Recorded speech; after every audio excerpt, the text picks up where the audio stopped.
You are watching Live OK Television. Life OK समाचारको साथमा Balvatika school Pepsicola learning made simple Jiva life to your style wellness mall natural way to improve your health. नमस्कार, life OK समाचारमा स्वागत छ। सुरुमा मुख्य समाचार। थप 2295 जनामा कोरोना संक्रमण पुष्टि। सत्ता गठबन्धन दलहरूले मन्त्री परिषद विस्तार छिटो गर्ने विषयमा छलफल। पार्टीको आसन्न महाधिवेशनमा महामन्त्री पदमा उम्मेदवारी दिने औपचारिक घोषणा।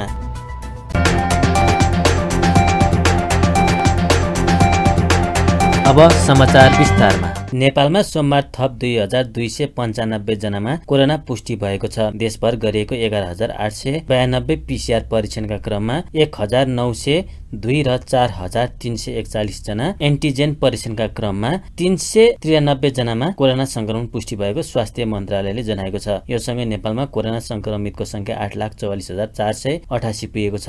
त्यस्तै कोरोनाका कारण थप 16 जनाको मृत्यु भएको छ। हालसम्म नेपालमा 10,730 जनाको कोरोनाका कारण मृत्यु भएको छ। त्यस्तै थप 1,808 संक्रमित कोरोना मुक्त हुँदा हालसम्म नेपालमा 7,14,520 संक्रमित कोरोना मुक्त भएका छन्। हाल नेपालमा 35,874 सक्रिय संक्रमित आइसोलेसन र 338 जना क्वारेन्टाइनमा छन्। त्यस्तै हालसम्म 39,06,019 वटा पीसीआर र 4,65,840 वटा एन्टिजेन परीक्षण गरिएको मन्त्रालयले जनाएको छ।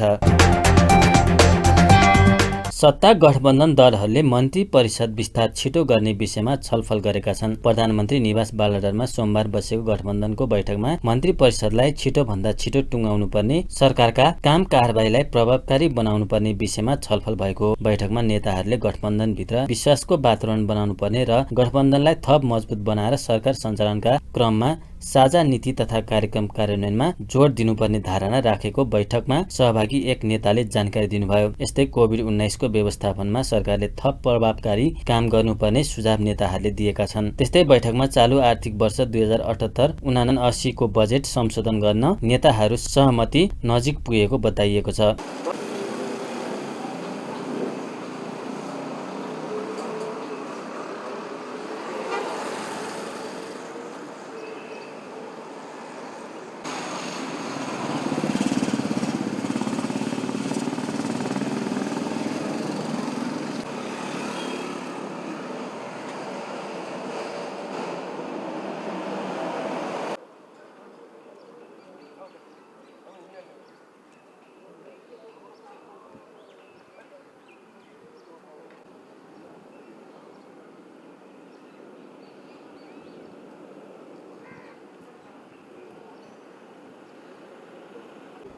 हाँ? छुट्यो?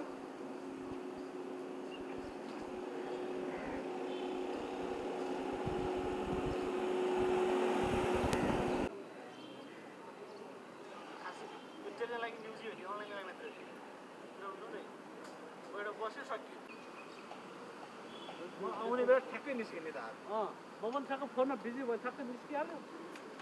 त्यो नवरासँग कुरा गरेर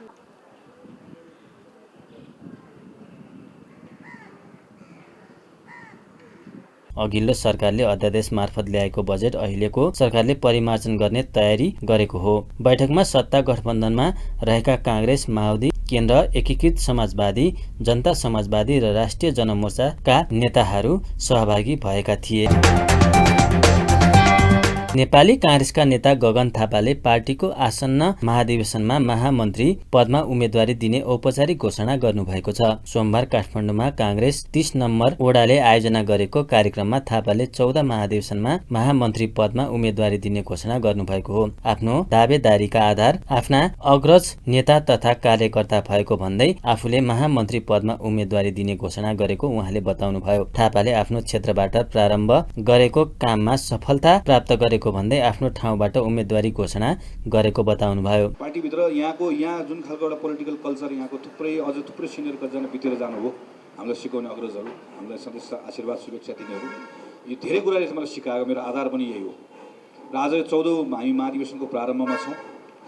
मैले योभन्दा अघिल्लो अधिवेशनमा म पार्टीको महामन्त्री प्रतिस्पर्धा गरेँ यो अधिवेशनको यस्तो औपचारिक कार्यक्रममा म अहिलेसम्म चाहिँ अनुमानहरू भए, मेरो मनमा पनि भएका कुराहरू भए र मेरो लागि योभन्दा पवित्र ठाउँ अर्को हुँदैन। त्यसले आज म मेरो वडा जसले मलाई राजनीति सिकायो, मलाई आधार दियो, मलाई एउटा ठुलो भरोसा दियो, सधैँभरि मलाई शुभेच्छा आशीर्वाद दिएको छ, मेरो वडाको अग्रज मेरो साथीहरूको बिचमा म बडो गौरवको साथमा म मेरो 14औं अधिवेशनमा म नेपाली कङ्ग्रेसको महामन्त्रीको उम्मेदवारीको घोषणा गर्छु। यो मेरो औपचारिक घोषणा हो। मलाई योभन्दा ठुलो ठाउँ मेरो लागि अरू हुन सक्दैन। मैले कुनै पत्र पत्रिकामा अन्तर्वार्ता दिएर गर्ने वा पार्टीका ठुला नेताहरूलाई राखेर गर्ने भन्दा पनि मेरो लागि योभन्दाको पवित्र ठाउँ हुन सक्दैन। र मलाई के विश्वास छ भनेदेखि भने मैले यो ठाउँबाट प्रारम्भ गरेको कुरामा आजसम्म मैले सधैँ सफलता प्राप्त गरेको छु। सायद अघिल्लो पटक मैले त्यति ध्यान पुर्याउन सकिनँ यो कुरामा। मैले त्यो बेलामा चाहिँ मैले दाङमा गएर मेरो उम्मेदवारी घोषणा गरेको। अहिले पनि सम्झन्छु मैले आज मेरो ठाउँबाट, मेरो आफ्नो मन्दिर भनौँ, मेरो आँगन, मेरो सबै कुरा यही नै हो। यहाँबाट गरेको छु। तपाईँहरूको शुभेच्छा, तपाईँहरूको आशीर्वाद सधैँ जस्तो मैले यो पटक पनि पाउँछु भन्ने कुराको मलाई ठुलो विश्वास र भरोसा छ। मेरो धेरै कुरा छैन, मैले यहाँ भन्नुपर्ने, सिकाउनु पर्ने, मलाई सिकाउने सबै मेरो अग्रजहरू यहाँ हुनुहुन्छ। मेरो साथीहरूले पनि आज अघि सुरेशले भन्दै थियो म कति क्रियाशील अहिले लिएको, तर क्रियाशील हामी सँगसँगै भएको, सँगसँगै हिँडेको छ, कुदेको छ, दौडेको साथीहरू सबैजना भएको ठाउँमा यहाँ मैले पार्टीका बारेमा अरू कुनै पनि बारेमा मैले बताउनु पर्ने कुरा केही पनि छैन। खालि मेरो एउटै मात्र अनुरोध छ, यो पटक म जुन प्रतिस्पर्धामा, पार्टीभित्रको प्रतिस्पर्धा, फेरि फरक कुरा के हो भने जाँदैछु, त्यो जाँदै गर्दाखेरि मलाई सबैभन्दा ठुलो आधार भरोसा मेरो आफ्नो ठाउँको रहोस् भन्ने चाहन्छु। त्यसैले मेरो यो पटकको प्रयत्न मेरो क्षेत्रमा पनि सबै ठाउँमा मैले इमान्दारितापूर्वक प्रयत्न गर्छु कि सम्भव भएसम्म सम्पूर्ण मेरो आफ्नो विवेक शक्ति लगाएर त्यहाँ सबै सर्वसम्मतको एउटा वातावरण बनाउने मैले कोसिस गर्छु, गरि पनि रहेको छु, थप गर्छु पनि। सबै थापाले पार्टीभित्रको प्रतिस्पर्धामा सहयोग गर्न आग्रह गर्दै आफूले गर्न सक्ने काम गर्ने प्रतिबद्धता जनाउनुभयो। हिन्दू धर्म सापेक्ष राज संस्था र मौलिक नीतिको एजेन्डा सहित वरिष्ठ पत्रकार देव प्रकाश त्रिपाठीको नेतृत्वमा एकीकृत शक्ति नेपाल घोषणा गरिएको छ। सोमबार काठमाडौँमा आयोजित एक कार्यक्रमका बीच त्रिपाठीले नयाँ पार्टीको घोषणा गर्नुभएको हो। राष्ट्रियता कमजोर हुँदै गएको, सार्वभौमिक सर्वोच्चता र राष्ट्रिय अखण्डताको रक्षा हुन नसकेको र नेपालीहरूको मौलिक धर्म, संस्कृति र परम्पराको संरक्षण हुन नसकेको भन्दै नयाँ शक्ति घोषणा गरिएको त्रिपाठीले जानकारी दिनुभयो। उहाँले जनता, राज संस्था र राजनीतिक दलहरू बीचको समन्वयकारी राजनीतिक प्रणाली, सबल र सुदृढ राष्ट्रिय सेना तथा न्याय, सुरक्षा, शिक्षा र स्वास्थ्य सेवा निशुल्क गर्ने पार्टीको प्रतिबद्धता रहेको बताउनुभयो। उहाँले अहिलेको संविधानका राष्ट्रिय विरोधी प्रावधान खारेज गर्नुपर्ने धारणा पनि राख्नुभयो। मुलुकमा शान्त र स्थिरता खोज्ने हो भने सबैको अस्तित्व स्वीकार गर्नुपर्ने उहाँको भनाइ छ। जात जातमा विभाजन नगरौँ, जातीय सद्भाव बढाउँ भन्यो भनेदेखि अहिलेको सत्ताले त्यसलाई सुन्न खोज्दैन। तर जातीय विभाजन गरौँ, जातका कुरा गरौँ भन्यो भनेदेखि चाहिँ अहिलेको सत्ताले धेरै महत्त्व दिन्छ। अहिलेको सत्ताले हिंसा र अपराधका कुरा गरौँ भन्यो भनेदेखि ठुलो महत्त्व दिन्छ। शासनै क्याङको छ, जनता त निरीह भइसक्यो। अहिले तटस्थ समूह, जनताको समूह, स्वतन्त्र धारणा बनाउनेहरूको समूह धेरै कमजोर भइसक्यो। त्यसैले यो अवस्थामा हामीले के सोच्छौँ भने अब यो नेपाली माटोले जे बोल्छ, माटोको धुकधुकी जे छ त्यो हाम्रो मुटुमा राखौँ। मुटुमा जे छ त्यो मुखबाट, शब्दबाट प्रस्तुत गरौँ। हामीले हाम्रो एजेन्डा जे बनाएका छौँ यो कुनै बाहिरबाट आयात गरिएको, कुनै मार्क्स नामका व्यक्तिले, कुनै लेनिन नामका व्यक्तिले, कुनै गान्धी नामका व्यक्तिले, कुनै माओसेतुङ नामका व्यक्तिले यो देश बनाउने कुरामा योगदान दिएका थिए भन्ने मलाई लाग्दैन। मैले कम पढे भएर हो कि मार्क्सले नेपालको निर्माणमा कुनै योगदान दिए जस्तो लाग्दैन, लेनिनले पनि कुनै योगदान दिए जस्तो लाग्दैन, माओसेतुङले पनि योगदान दिए जस्तो लाग्दैन, नेपालको एकीकरणमा, नेपालको निर्माणमा गान्धीजीले पनि योगदान दिए जस्तो लाग्दैन। उहाँहरूलाई स्मरण गर्ने आफ्नो ठाउँहरू होलान्, तर नेपालको निर्माणको, नेपालको एकताको, नेपालको समृद्धिको, नेपालको सबलीकरणको कुरा गर्यो भने उहाँहरूलाई हामीले सम्झिराख्नु पर्दैन। हामीले सम्झिने पात्रहरू जसलाई हामीले यो कार्यक्रमको सुरुवाती चरणमै हामीले सम्झ्यौँ र भन्यौँ कि यसरी हामी फलानो वीरहरू जसले नेपालको एकीकरणमा, यसको राष्ट्रियतामा योगदान पुर्याउनु भयो, उहाँहरूलाई स्मरण गरौँ भनेर हामीले भनिसकेका छौँ। त्यसैले अब हामीले गर्ने के हो भनेदेखि हामी चाहन्छौँ एउटा एकताबद्ध नेपाल। हाम्रो मूल उद्देश्य भनेकै हाम्रो मौलिकता सहितको, हाम्रो इतिहास सहितको, हाम्रो सभ्यता सहितको, हाम्रो पहिचान सहितको नेपालको निर्माण। त्यसको लागि हामीले स्पष्ट रूपमा भनेका छौँ। पहिलो कुरा, बौद्ध, किराँत, जैन, सिख, बोन, इभन मैत्रीय, इस्लाम लगायतका नेपालीहरूले मानि आएको धर्म परम्पराको संरक्षण गर्ने वैदिक सनातन हिन्दू राष्ट्र, हामीले सबैलाई, सबै धर्मलाई संरक्षण गर्ने हिन्दू राष्ट्रको परिकल्पना गरेका छौँ। त्यो एजेन्डाका लागि हामी अगाडि बढिराखेका छौँ। आफूले बोकेको एजेन्डा देशको लागि भएको र अरूले बोकेका एजेन्डा विदेशीका भएको त्रिपाठीले बताउनुभयो। नेकपा एमालेका नेता एवं सांसद महेश बस्नेतले एमाले 14 सांसदलाई कारबाहीको सिफारिस गरेकोमा सभामुखले विभिन्न जालझेल गरेर कारबाही नगर्ने निर्णय गरेको आरोप लगाउनु भएको छ। बस्नेतले नेपाली संसदको उपहास गर्दै सभामुख अग्नि सापकोटाले विगतको गुरिल्ला शैलीमा चाहिँ छुट्टै सरकार र संसद झल्को दिने गरी एमाले 14 सांसदलाई कारबाही नगर्ने निर्णय गरेको आरोप लगाउनु भएको हो। सोमबार भक्तपुर स्थित रफत सञ्चार क्लबमा आयोजित साक्षात्कार कार्यक्रममा बोल्दै बस्नेतले वर्तमान सरकारलाई सुरुवातमै कुपोषण लागेको समेत आरोप लगाउनु भएको छ। वर्तमान सरकारमा सामेल दलहरूले संविधान भन्दा माथि गएर काम गरेको र अध्यादेशबाटै संसदलाई निरन्तरता दिने प्रक्रियाका साथै एमाले फुटाउने अभियानमा मात्र केन्द्रित भएकाले सरकारले पूर्णता पाउन नसक्नु कुपोषणको लक्षण भएको बस्नेतले बताउनुभयो। प्रक्रियाको कारबाहीको प्रक्रिया पार्टीले अगाडि बढायो। आज हाम्रो सभामुखज्यूले युद्धकालमा उहाँले छुट्टै सरकारको अभ्यास गर्नुहुन्थ्यो, छुट्टै न्यायालयको अभ्यास गर्नुहुन्थ्यो, छुट्टै व्यवस्थापिकाको अभ्यास गर्नुहुन्थ्यो। माओवादीको 10 वर्षीय द्वन्द्वकाललाई हामीले हेऱ्यौँ भने उहाँहरू छुट्टै कानुन बनाउनुहुन्थ्यो, छुट्टै जनसरकारको नाममा सरकार चलाउनुहुन्थ्यो, छुट्टै जनअदालतको नाममा अदालत चलाउनुहुन्थ्यो। आज सङ्घीय लोकतान्त्रिक गणतन्त्र स्थापना गरिसके पछाडि पनि हाम्रा सभामुख अग्नि सापकोटा त्यही गुरिल्ला स्टाइलले उहाँले चाहिँ छुट्टै अदालत खडा गर्नुभयो र उहाँलाई नभएको अधिकारको प्रयोग गरेर एमालेका 14 जना सांसदलाई कारबाही नगर्ने फैसला गरिदिनु भयो, ताकि संविधानले र कानुनले उहाँलाई पार्टीले गरेको कारबाहीलाई सूचना ठास गर्ने अधिकार मात्रै दिन्छ। योभन्दा अगाडि सरिता गिरी र पूर्व माओवादीका नेताहरू लेखराज भट्ट, टोपबहादुर रायमाझी, प्रभु शाह लगायतका नेताहरूलाई पार्टीले कारबाही गरेको विषयलाई उहाँले सूचना जारी गरिसकेको आफ्नै नजिरका खिलाफमा उहाँ आज उभिनु भएको छ र नेकपा एमालेलाई कमजोर बनाउने, समाप्त गर्ने यो राष्ट्रिय अन्तर्राष्ट्रिय खेलको एउटा सशक्त पात्रको रूपमा पछिल्लो बेला अग्नि सापकोटाजी देखिनु भएको छ। आज उहाँसँग जानुभएका प्रतिनिधि सभाका 22 जना सांसदहरू, उहाँहरू सबैलाई मन्त्री चाहिएको छ। बडो विडम्बनापूर्ण निर्णय गर्नुभएको छ। पालै पालो मन्त्री खाने, जन्मदै कुपोषणयुक्त बच्चा जन्मेको जस्तो हिजो उहाँको पार्टीको संसदीय दलको बैठकको नाममा एउटा बैठक आयोजना भयो। मन्त्री परिषद छनौट गरेको कुरामा बिहान देवका गएर हामीले 7 जना चाहिन्छ, हामी भाग पुऱ्याउन सक्दैनौँ भनेर पुग्नुभयो भने बेलुका सबै अधिकार माधव नेपालले लिनुभयो र उहाँहरूका सांसदहरू दाम्लो चुडाल्नु भयो भनेर उहाँले भन्नु भएको छ। र जुन दिन मन्त्रीमण्डलको विस्तार हुन्छ त्यो दिन माधव नेपालको पार्टीमा फेरि अर्को विद्रोह हुने स्थिति छ। किनभने त्यहाँ अवसरवादी, स्वार्थी, पदलोलुप व्यक्तिहरूको त्यो जमघट भएको एउटा पार्टी उहाँले खडा गर्नुभएको छ।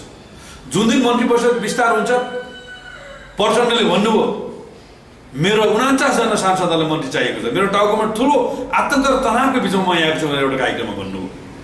त्यसलाई जवाफ दिँदै मुहाराम खनालले भन्नुभयो प्रचण्ड कमरेड, अब आउँदो चुनाव पछाडि तपाईँलाई त्यो तनाव हुँदैन, किनभने तपाईँको भागमा 6 जना मन्त्री परेको, आउँदो चुनाव पछाडि तपाईँले पाउने 6 नै सिट हो, त्यसो हुनाले आउँदो चुनाव पछाडि तपाईँलाई त्यो तनाव हुँदैन। यो जवाफ हामीले दिनै पर्दैन, मुहाराम खनालजीहरू दिनुभयो। उहाँले ल्याउनुभएको अध्यादेशले अब प्रचण्डको कमरेडमा जम्मा 10 जना सांसदले त्यो पार्टी फुट्ने अवस्था छ। कङ्ग्रेसभित्र रामचन्द्र पौडेल लगायतका नेताहरू क्रियाशील संस्थाको नाउँमा भइरहेको उहाँहरूको अनसन कार्यक्रममा सहभागी भइरहनु भएको छ र आधाभन्दा बढी 47 जना जिल्ला सभापतिहरूलाई जम्मा गरेर प्रधानमन्त्री हुँदा संविधान मिचे, अध्यक्ष हुँदा विधान मिचे, असक्ष मान्छेलाई प्रधानमन्त्री बनाएर बेठी गरियो। भदौ 23 गते पछाडि काङ्ग्रेस असंवैधानिक हुनेछ र हामी देउबालाई मान्न सक्दैनौँ भनेर रामचन्द्र पौडेलले उद्घोष गरिरहेको अवस्था छ। काङ्ग्रेसभित्र विभाजनको बिउ रोपिरहेको छ। अरूलाई प्रहार गर्दा, उल्टो धार भएको खुकुरी बनाइ चलाइरहँदा अरूलाई काट्ने प्रयत्न गरिरहँदा त्यो खुकुरीले आफैलाई काट्छ भन्ने कुरा प्रचण्ड र शेरबहादुर देउवाले बुझ्न किन ढिलाइ गरिरहनु भएको छ। हाम्रो अहिले बढिरहेको द्वन्द्वलाई न्यूनीकरण गरौँ, राष्ट्रिय सहमतिको सरकार निर्माण गरौँ र निर्वाचन गरौँ। हाम्रो मुलुक निर्वाचन धेरै ठेक्न नसक्ने अवस्थामा भएको कारणले निर्वाचनलाई मितव्ययी ढङ्गले अगाडि बढाउँ र फागुनमा स्थानीय तह, प्रदेश र सङ्घीय सरकारको तिनटै चुनाव गरौँ। तपाईँले तिनवटा ब्यालेट पेपर दिनुभयो भने तिनटै चुनाव एकैचोटि हुन्छ। त्यसो हुँदाखेरि हाम्रो निर्वाचनको ठुलो खर्च पनि बचत हुने गर्छ। यो मोडलमा गयो भने एउटा निकास हुन सक्छ। एमालेलाई कमजोर बनाउनुहोस्, तर संविधान मिचेर एमालेलाई कमजोर बनाउने दुस्साहस नगर्नुहोस्। विधि प्रक्रिया र कानुन मिचेर एमालेलाई कमजोर बनाउने दुष्प्रयास नगर्नुहोस्। एमाले विभाजनको नाउँमा अनेक खालका अध्यादेश ल्याएर एमालेलाई विभाजन गरिरहँदा तपाईँहरूको पार्टी पनि चकनाचुर र ध्वस्त हुनेछ। यो बाटो पनि तपाईँले ध्यान दिनुहोस्। निर्वाचनबाट भागेर, निर्वाचनबाट पन्छेर सांसदहरूको बिचमा अनेक फोहोरी खेल खेलेर, अनेक विकृति विसङ्गति भित्राएर हिजो 52 साल पछाडिको देउवा सरकारको पुनरावृत्ति जस्तो यो सरकार निर्माण गरेर हिजो शाही कालमा राजाको पाउमा दाम चढाउनेदेखि लिएर राजाको पाउमा सुत्रेको प्रधानमन्त्रीको रूपमा अथवा असक्षम प्रधानमन्त्रीको रूपमा फालिएका देउवा फेरि सुत्रेको प्रधानमन्त्रीको रूपमा आउने जस्तो स्थिति, त्यो इतिहासको पुनरावृत्ति नगरौँ। वर्तमान अवस्थामा राष्ट्रिय सहमतिको सरकार निर्माण गरी मितव्ययी रूपमा तीनै तहको निर्वाचन एकै समयमा गर्नु नै अन्तिम विकल्प रहेको बस्नेतको भनाइ छ। भाद्र कृष्ण अष्टमीका दिन मनाइने कृष्ण जन्माष्टमी पर्व आज देशभर भगवान श्री कृष्णको पूजा आराधना गरी श्रद्धा भक्तिपूर्वक मनाइँदैछ। ज्ञानयोग, कर्मयोग र भक्तियोगका भगवान श्री कृष्णको जन्म द्वापर युगमा भाद्र कृष्ण अष्टमीको मध्यरातमा भएकाले यस दिनलाई श्री कृष्ण जन्माष्टमी र रातलाई मोहरात्रि भनिन्छ। यस अवसरमा देशभरका कृष्ण मन्दिरमा भगवान श्री कृष्णको पूजा आराधना, प्रवचन, भजन कीर्तन गर्नका साथै श्रद्धालु भक्तजनहरू व्रत बसी रातभर जागराम बस्ने गर्छन्। यस अवसरमा पाटनको मङ्गलबजार स्थित प्रसिद्ध कृष्ण मन्दिर लगायत देशभरका कृष्ण मन्दिरहरूमा विशेष मेला लाग्ने गर्दछ।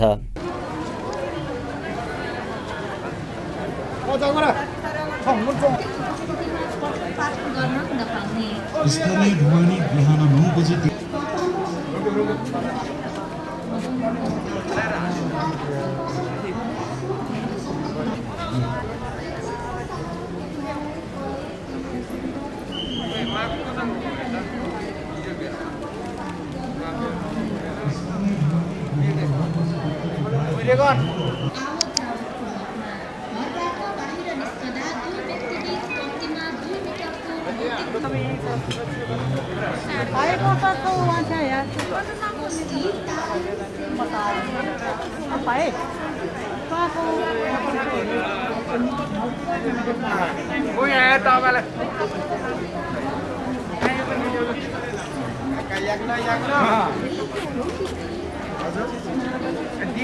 बजेदेखि 11 बजेसम्म र अपराह्न 4 बजेदेखि 7 बजेसम्म सञ्चालन गर्न नपाउने।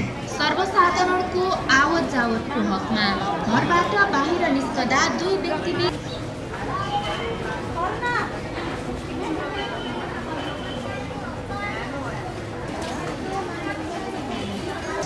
पाटनको कृष्ण मन्दिर भित्र भक्तजनलाई प्रवेशमा रोक लगाए पनि बाहिरबाट दर्शन गर्नेको भिड लागेको हो। अन्याय, अत्याचार र राक्षसी प्रविधिबाट सम्पूर्ण मानवको रक्षा गर्न भगवान विष्णुको 8औं अवतार एवं वसुदेव र देवकीको 8औं गर्भका रूपमा जन्मनु भएका श्रीकृष्णले आजीवन सत्यको पक्षमा रही सत्कर्मका लागि मानव समुदायलाई प्रेरित गरेको शास्त्रीय वर्णन छ।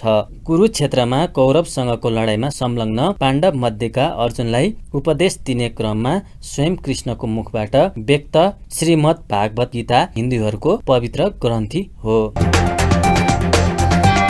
काठमाडौँको टेकु स्थित एक घरमा आगलागी हुँदा लाखौं क्षति भएको छ। महानगरीय प्रहरी परिसर काठमाडौँको कार्यालय नजिकैको घरमा रहेको गोदाममा आगलागी भएको हो। बाल्टा कम्पनीको घरायसी सामान राख्ने गोदाममा विद्युत सर्ट भएर आगलागी भएको अनुमान गरिएको छ। आगो निभाउन काठमाडौँ महानगर प्रहरी र नेपाली सेनाको दमकल बोलाइएको थियो।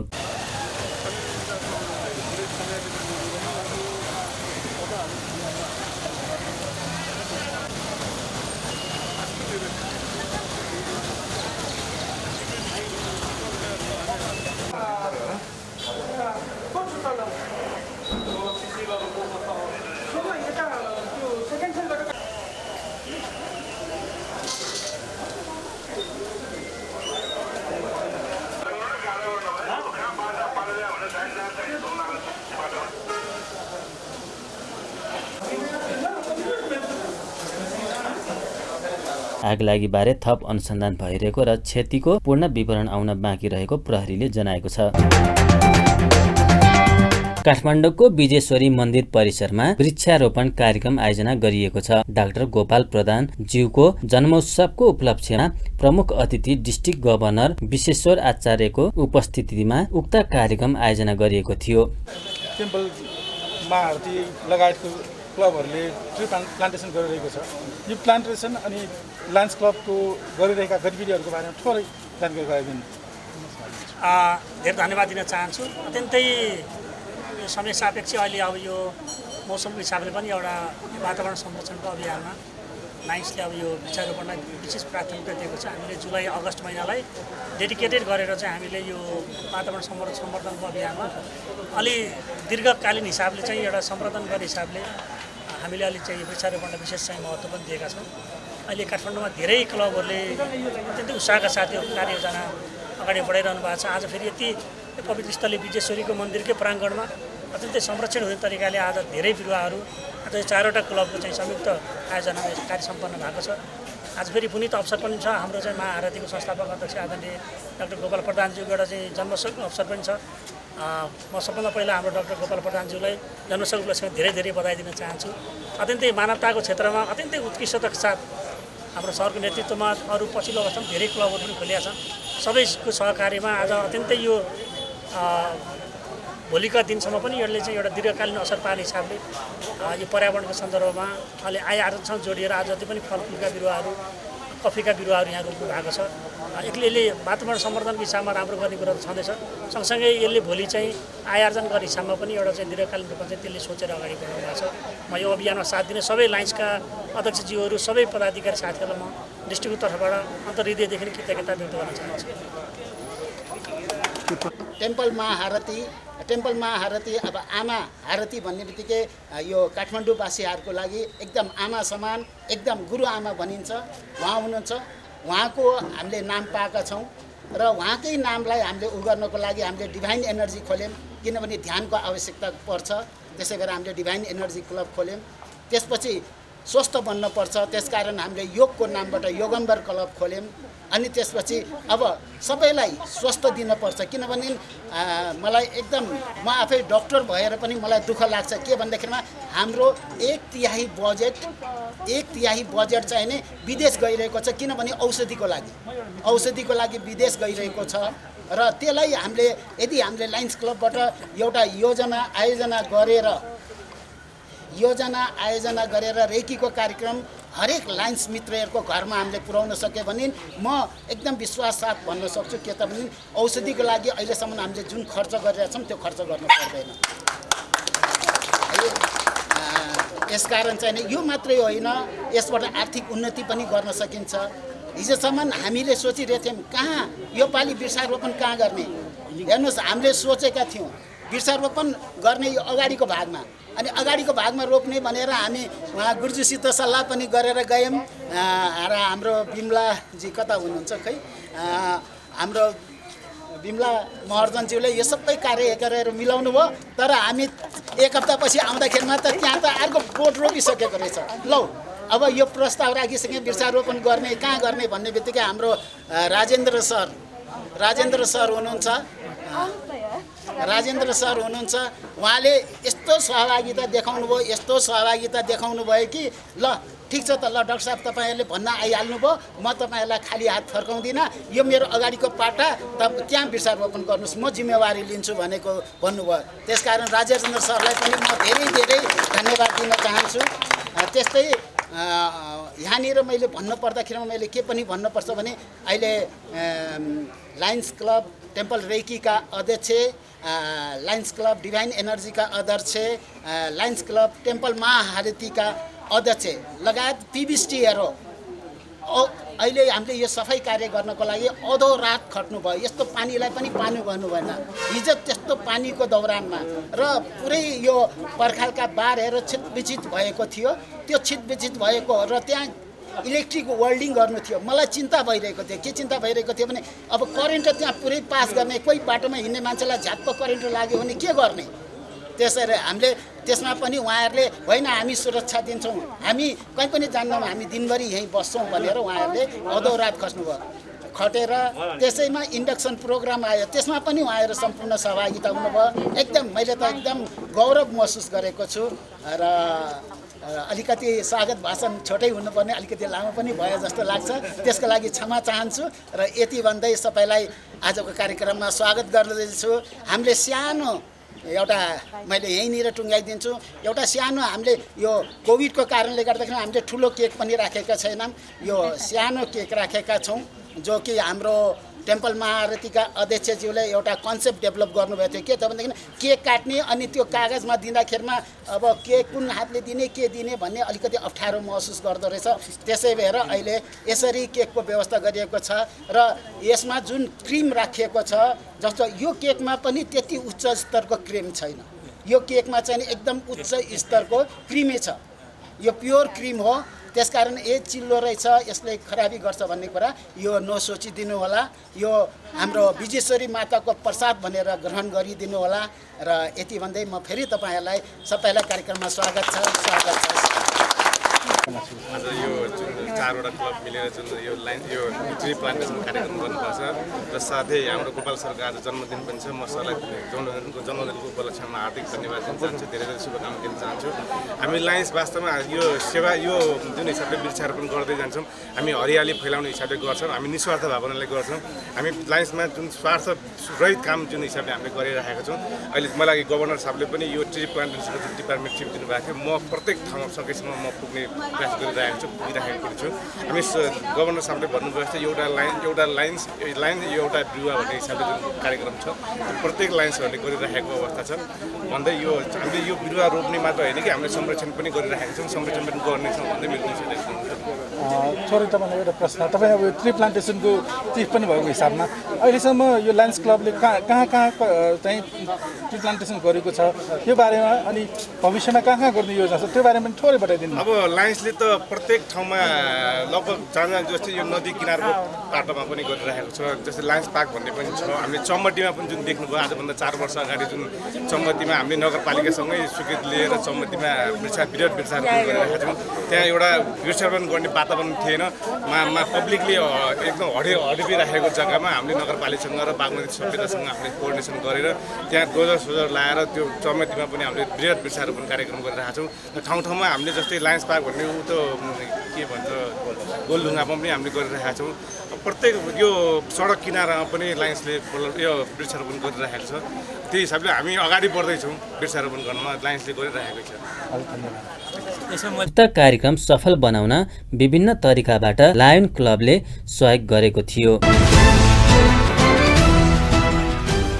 सुन र चाँदी दुवैको भाव स्थिर रहेको छ। नेपाल सुनचाँदी व्यवसाय महासङ्घका अनुसार छापला सुनको भाव प्रति तोला 91,600 रुपियाँ र तेजाबी सुनको भाव प्रति तोला 91,100 रुपियाँ तोकिएको छ। चाँदीको भाव पनि स्थिर रहेको छ। यस दिन चाँदी प्रति तोला 1,210 रुपियाँमा कारोबार भइरहेको महासङ्घले जनाएको छ। अन्त्यमा प्रमुख समाचार फेरि एकपटक। थप 2,295 जनामा कोरोना संक्रमण पुष्टि। सत्ता गठबन्धन दलहरूले मन्त्री परिषद विस्तार छिटो गर्ने विषयमा छलफल। पार्टीको आसन्न महाधिवेशनमा महामन्त्री पदमा उम्मेदवारी दिने औपचारिक घोषणा। हस्त अहिलेका लागि लाइफ ओके समाचार यति नै। हेर्दै गर्नुहोला लाइफ ओके टेलिभिजन। नमस्कार।